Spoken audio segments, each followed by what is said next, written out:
Good morning बच्चों। आज हम पढ़ेंगे लेसन नंबर 6 जयशंकर प्रसाद की प्रभु कविता। जयशंकर प्रसाद की प्रभु कविता। तो पहले जयशंकर प्रसाद का परिचय देखिए। जयशंकर प्रसाद छायावादी कवि थे। कौन से काल के? छायावादी काल के कवि थे। इनका जन्म 1889 काशी में हुआ था। कब हुआ था? 1889 में काशी में। इनके पिता का नाम बाबू देवी प्रसाद विद्यानुरागी था, जो सुंगनी साहू के नाम से जाने जाते थे। इन्हें लोग सुंगनी साहू कहकर बुलाते थे। प्रसाद जी की प्रारंभिक शिक्षा का प्रबंध पहले घर पर ही हुआ था। बाद में इन्हें क्वींस कॉलेज में अध्ययन हेतु भेज दिया गया था। इनकी एक मासिक पत्रिका है इंदू। कौन सी? इंदू मासिक पत्रिका का इन्होंने संपादन किया है और साहित्य जगत में इन्हें वहीं से पहचान मिली है। कहाँ से? इंदू पत्रिका से। इंदू पत्रिका के माध्यम से साहित्य के जगत में इनकी पहचान हुई है। इनकी प्रमुख रचनाएं देखिए, ये बहुमुखी प्रतिभा के धनी थी, इसलिए हर क्षेत्र में इन्होंने रचनाएं की। काव्य भी लिखे, नाटक भी लिखे, उपन्यास भी, कहानी और निबंध, हर क्षेत्र में इनकी रचनाएं मिलती हैं। तो इनके काव्य हैं आंसू, लहर, कामायनी, इनके प्रमुख काव्य हैं। इनके नाटक स्कंदगुप्त, चंद्रगुप्त, अजात शत्रु, ऐसे बहुत से जो है प्रमुख नाटक रहे। इनके उपन्यास रहे कंकाल, तितली आदि। तो इनकी प्रमुख रचनाएं रही है। ये बहुमुखी प्रतिभा के धनी थे, लेकिन कवि और नाटककार के रूप में विशेष ख्याति प्राप्त थी इन्हें। कौन से क्षेत्र में? कवि और नाटककार के रूप में विशेष ख्याति प्राप्त थी। जो छायावादी कवि थे उनमें अग्रगण्य थे, सबसे आगे गिने जाते थे। जब भी छायावादी कवियों का जिक्र आता तो सबसे पहले जयशंकर प्रसाद का नाम आता है। इनके सबसे श्रेष्ठ जो काव्य है वो है कामायनी। कौन सी? कामायनी सबसे श्रेष्ठ काव्य है इनका, जो संसार के श्रेष्ठ काव्यों में से एक गिनी जाती है कामायनी। पूरे संसार के जो श्रेष्ठ काव्य हैं उनमें से कामायनी को भी स्थान प्राप्त है। सत्यम शिवम सुंदरम का जीता जागता रूप प्रसाद के काव्य में मिलता है। प्रसाद के जो काव्य हैं उनमें सत्यम शिवम सुंदरम का जीता जागता रूप मिलता है देखने को। इनकी मृत्यु 15 नवंबर 1937 ईस्वी को हुई। ये थे जयशंकर प्रसाद। जयशंकर प्रसाद के बारे में एक प्रमुख दोहा है। देखिए, जयशंकर भी काशी के हैं और शिवजी भगवान का मंदिर है काशी में, प्रसिद्ध मंदिर। तो उसी के आधार पर इनका एक दोहा बना रखा है, जय शंकर करते जब भी काशी जाएंगे, पर प्रसाद क्या विश्वनाथ का मूर्तिमान हम पाएंगे, रोते रोते जाएंगे हमें, हंसते हंसते आएंगे। ये जयशंकर प्रसाद का एक प्रसिद्ध दोहा है। अब इनका परिचय हो गया। इनका जन्म 1889 काशी में। पिता का नाम बाबू देवी प्रसाद विद्यानुरागी। मासिक पत्रिका थी इंदू, जिसने साहित्य जगत में इनकी पहचान बनाई। इनकी प्रमुख रचनाएं आंसू, लहर, कामायनी, स्कंदगुप्त, चंद्रगुप्त, इनके अलावा बहुत सारी रचनाएं इनकी। ये कवि और नाटककार के रूप में विशेष ख्याति प्राप्त थे। छायावादी कवियों में सबसे आगे गिने जाते थे।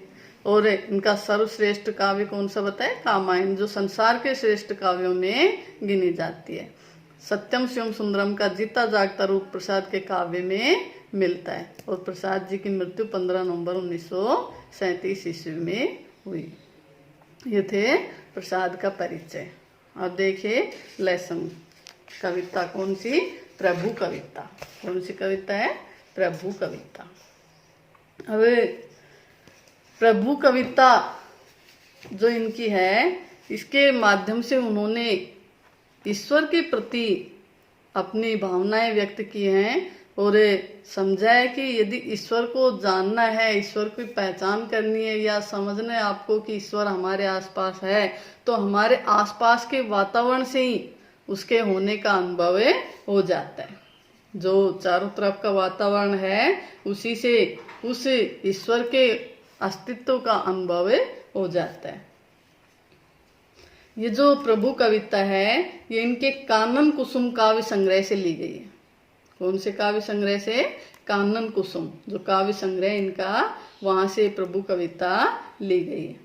इस कविता में ईश्वर की स्तुति की गई है। कवि ने ईश्वर को सर्वव्यापक, सर्वशक्तिमान एवं सर्वसमर्थ बताया तथा उसे अनंत माया, लीला, दया, सौंदर्य आदि से परिपूर्ण बताया। समस्त प्रकृति में ईश्वर की व्यापकता दिखाई देती है तथा सूर्य चंद्र रूप में उनका भव्य रूप प्रकाशित हो रहा है। ईश्वर की कृपा से ही मनुष्यों के सारे मनोरथ सफल होते हैं। इसी से सब मानव ईश्वर के प्रति आस्था और विश्वास रखते हैं। ठीक है, तो आप देखिए प्रभु कविता। विमल इंदु की विशाल किरणें प्रकाश तेरा बता रही हैं, अनादि तेरी अनंत माया जगत की लीला दिखा रही हैं। प्रसार तेरी दया का कितना ये देखना है तो देखे सागर, तेरी प्रशंसा का राग प्यारे तरंग मालाएं गा रही हैं। तो इनके शब्दार्थ देख लीजिए। पहले जो कठिन शब्द हैं, विमल यानी स्वच्छ, इंदु यानी चंद्रमा। ठीक है, विमल स्वच्छ इंदु चंद्रमा। अनादि जिसके आरंभ का पता न चले, अनंत असीम जिसका अंत ज्ञात न हो। प्रसार फैलाव, सागर समुंदर, और तरंग मालाएं लहरों की कतारें। ठीक, आप देखिए इसका भावार्थ। विमल इंदु की विशाल किरणें, विमल स्वच्छ इंदु चंद्रमा, स्वच्छ चंद्रमा की जो विशाल किरणें हैं प्रकाश तेरा बता रही है ईश्वर, वो आपके प्रकाश को बता रही है। यानी जिस प्रकार से इन चंद्रमा की विशाल किरणें चारों तरफ फैली हुई हैं और स्वच्छ प्रकाश फैला रही हैं, उसी का वो प्रकाश आपका परिचय दे रही है, आपके प्रकाश का परिचय दे रही है। अनादि तेरी अनंत माया जगत की लीला दिखा रही है। अनादि जिसका कभी प्रारंभ न हो, अनंत जिसका अंत न हो। हे ईश्वर, तुम्हारी माया जो है वो अनादि और अनंत है। ये कहाँ से पता चल रहा है? जगत की लीला, ये संसार की जो लीलाएं हैं ये हमें दिखा रही हैं, बता रही हैं कि ईश्वर की माया अनादि और अनंत है। ईश्वर की माया का न कहीं प्रारंभ है और न कहीं अंत है। ये संसार कब से प्रारंभ हुआ, कब इसका अंत होगा, इसका कोई जो ज्ञान नहीं है। तो ये संसार की जो लीलाएं हो रही हैं इनसे क्या पता चल रहा है कि ईश्वर की माया अनादि और अनंत है। प्रसार तेरी दया का कितना ये देखना हो तो देखे सागर। हे ईश्वर, आपके प्रसार को देखना हो, आपकी जो है दया का प्रसार देखना हो, आप कितनी दया रखते हैं, यदि इसको देखना हो तो किसे देख लें? सागर को देख लें। जैसे समुद्र जो है दूर दूर तक दिखाई देता है, जिसकी बहुत दूर दूर तक कोई सीमा नहीं होती है, वैसे ही ईश्वर की जो दया है वो भी उस समुद्र के समान ही दूर दूर तक फैली, बहुत अधिक है, उसका कोई अंत नहीं है। तेरी प्रशंसा का राग प्यारे तरंग मालाएं गा रही हैं। हे ईश्वर, आपकी जो प्रशंसा है उसका राग तरंग मालाएं, समुद्र में उठने वाली लहरें गा रही हैं। यानी समुद्र में जो लहरें उठ रही हैं ऐसा लग रहा है मानो ईश्वर की प्रशंसा के गीत गा रही हैं। आगे देखिए, तुम्हारा स्मित हो जिसे निरखना वो देख सकता है चंद्रिका को, तुम्हारे हंसने की धुन में नदियां निनाद करती ही जा रही हैं। विशाल मंदिर की यामिनी में जिसे देखना हो दीपमाला, तो तारक गण की ज्योति उसका पता अनूठा बता रही है। तुम्हारा स्मित हो जिसे निरखना, अब इसके शब्दार्थ देख ले। स्मित यानी मुस्कान, निरखना देखना। चंद्रिका चांदनी, निनाद ध्वनि स्वर लहरी, यामिनी रात, ज्योति प्रकाश चमक, अनूठा अनोखा या अनुपम। ठीक है, आप देखें। तुम्हारा स्मित हो जिसे निरखना, स्मित यानी मुस्कान, तुम्हारी मुस्कान को जिसे देखना हो, जिसे तुम्हारी मुस्कान को देखना हो वो देख सकता है चंद्रिका को, वो चांदनी को देख सकता है। चंद्रमा की चांदनी जैसे चारों तरफ फैली रहती है और शीतल सुहावनी लगती है, वैसी ही ईश्वर की क्या है, मुस्कान है जो मन को आनंदित कर देती है। तो ईश्वर की मुस्कान का अनुभव करना है, उसको देखना है तो किसको देख लें, चंद्रमा की चांदनी को देख लें।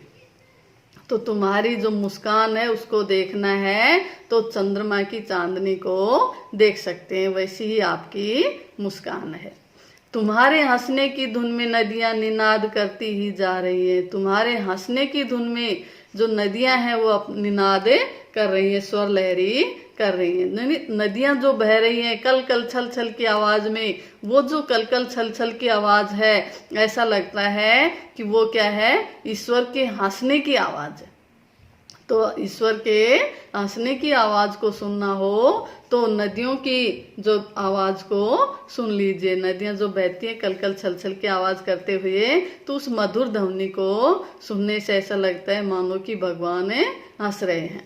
तो तुम्हारे हंसने की ही धुन में, तुम्हारे हंसने की आवाज में ये नदियां क्या करती हैं, निनाद करती हैं, कल कल छल छल की ध्वनि निकालती रहती हैं। विशाल मंदिर की यामिनी में जिसे देखना हो दीपमाला, विशाल बहुत बड़े जो मंदिर की यामिनी, यामिनी यानी रात्रि में। अब देखिए विशाल मंदिर यानी पूरा संसार, इस पूरे संसार को क्या कहा है, विशाल मंदिर का है। तो इस पूरे संसार रूपी विशाल मंदिर की रात्रि में यदि दीपमालाओं को देखना है, दीपमाला दीपक जो जलाते हैं, अब देखिए मंदिरों में जो है बहुत सारे दीपक जलाए जाते हैं, तो रात्रि में जब देखते हैं तो बहुत सारे दीपक जगमगाते रहते हैं। अब कह रहा है कि ईश्वर की जो ये प्रकृति है, अब ये जो पूरा संसार है, ये संसार क्या है, एक मंदिर है, और इस मंदिर की रात्रि में यदि आपको दीपमालाओं को देखना है तो तारक गण की ज्योति उसका पता अनूठा बता रही, तारक गण तारों की ज्योति प्रकाश।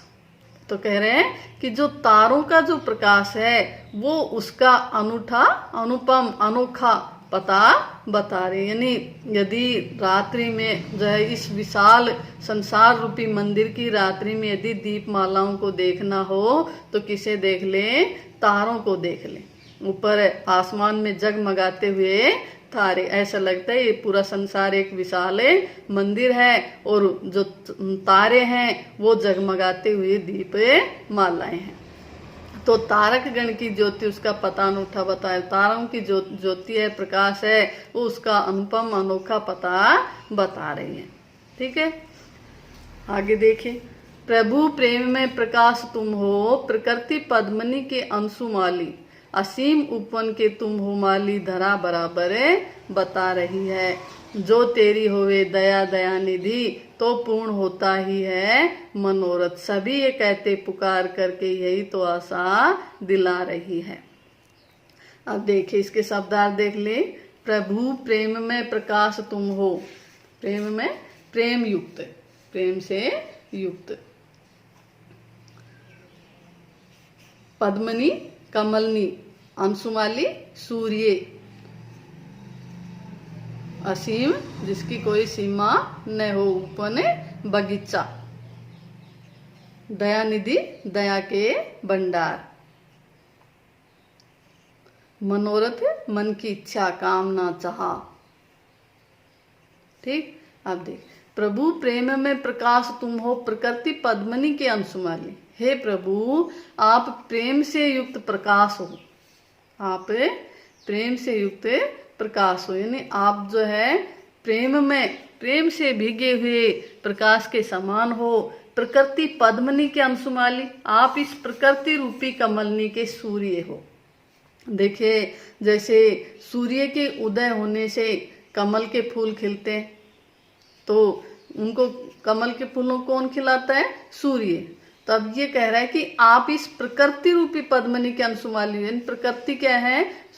जो है कमल है, और आप क्या है? सूर्य हैं। यानी आप इस पूरे संसार को खिलाते हैं। आप अपना प्रेम में प्रकाश फैला करके पूरे संसार को आनंदित करते हैं। ठीक है। असीम उपवन के तुम हो माली, धरा बराबर बता रहे। असीम जिसकी कोई सीमा न हो, उपवन बगीचा। कह रहे हैं कि ये जो धरती है ये हमें बराबर बता रही है कि आप इस संसार रूपी असीम जिसकी कोई सीमा नहीं है, ऐसे इस उपवन के बगीचे के क्या हैं? माली हैं। जैसे माली अपने बगीचे की देखभाल करते हैं, उनकी आवश्यकताओं की पूर्ति करते रहते हैं, वैसे ही कह रहा है कि ये पूरा संसार एक सीमाहीन उपवन है, बहुत बड़ा उपवन है जिसकी कोई सीमा नहीं है। और इस बगीचे के आप क्या हैं? माली हैं, आप इसकी देखभाल करते हैं। ये किससे पता चला है? इस पृथ्वी से, इस पूरी पृथ्वी से ये पता चल रहा है। ये बता रही है कि आप इस पूरी पृथ्वी के क्या हैं? ये पूरी पृथ्वी बगीचा है और आप इसके माली हैं। जो तेरी होवे दया दया निधि, यदि हे ईश्वर यदि तुम्हारी दया हो जाए, दया निधि दया के भंडार, हे दया के भंडार भगवान, यदि आपकी दया हो जाए तो पूर्ण होता ही है मनोरथ। तो हमारे सभी मनोरथ पूर्ण होते ही हैं, हो ही जाते हैं। नहीं, यदि आपकी दया हो जाए तो हमारे सभी मनोरथ पूर्ण हो जाते हैं, हमारी सारी इच्छाएं पूरी हो जाती हैं। सभी ये कहते पुकार करके, यही तो आशा दिला, सभी पुकार कर यही कहते हैं कि यदि भगवान की दया हो जाए तो सबके मनोरथ पूर्ण हो जाते हैं, सभी मनोरथ पूर्ण हो जाते हैं। और यही आशा दिला रही, यही आशा हमें बनी हुई है कि भगवान आपकी यदि दया हो जाती है, आपकी कृपा यदि हो जाती है जिस पर भी, तो उसके सभी मनोरथ पूर्ण हो जाते हैं। इस प्रकार की आशा सब में बनी हुई है। ठीक है। तो इसका अच्छे से भावार्थ देख ले, फिर दोबारा से एक बार फिर समझ ले ताकि इसको अच्छे से समझ सके। ठीक है। थैंक यू बच्चों, धन्यवाद।